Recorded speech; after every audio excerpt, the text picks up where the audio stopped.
రెండు రాష్ట్రాలకు కృష్ణా జలాల కేటాయింపు ప్రాజెక్టుల స్వాధీనంపై నేడు కృష్ణానది యాజమాన్య బోర్డు సమావేశం కానుంది. మరిన్ని వివరాలు మా ప్రతినిధి రఘువర్ధన్ అందిస్తారు. రఘువర్ధన్, నేడు బోర్డు సమావేశంలో ఏ అంశాలు చర్చకు రానున్నాయి?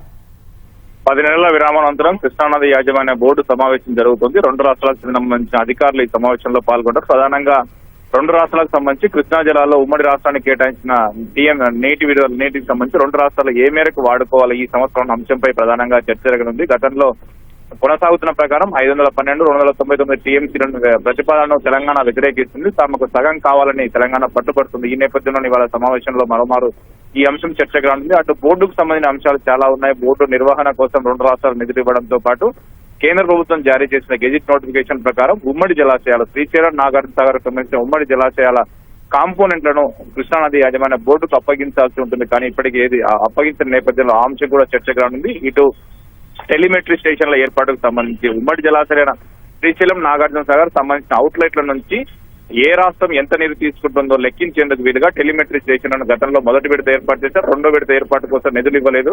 ఈ టెలిమెట్రీ స్టేషన్ల ఏర్పాటు అంశం కూడా వాటి ఎజెండాలో పొందుపరిచారు. తెలంగాణ ముఖ్యమంత్రి రేవంత్ రెడ్డి ఖచ్చితంగా టెలిమెట్రీ స్టేషన్లు ఏర్పాటు చేయాలి, అవసరమైతే నిధులు ఇబ్బంది అయితే తెలంగాణనే పూర్తిగా ఇచ్చి ఆ తర్వాత ఏపీ నుంచి రీఎంబర్స్ చేసుకున్నా చూడాలని అధికారులు గతంలో ఆదేశించారు. అందుకు అనుగుణంగా ఇవాళ టెలిమెట్రీ అంశం కూడా చర్చకు రానుంది. దీంతో పాటు ఇతర అంశాలు రెండు రాష్ట్రాలు పరస్పరం లేవనెత్తిన అభ్యంతరాలు కూడా సమావేశంలో చర్చకు రానున్నాయి.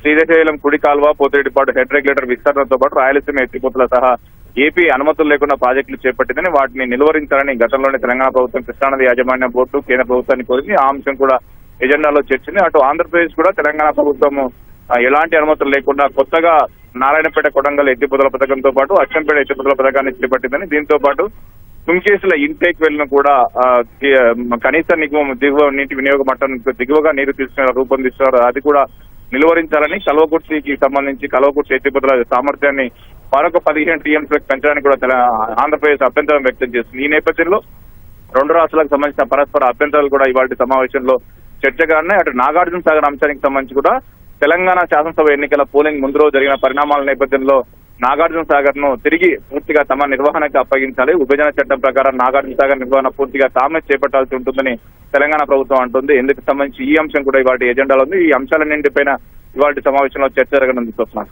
ధన్యవాదాలు రఘువర్ధన్.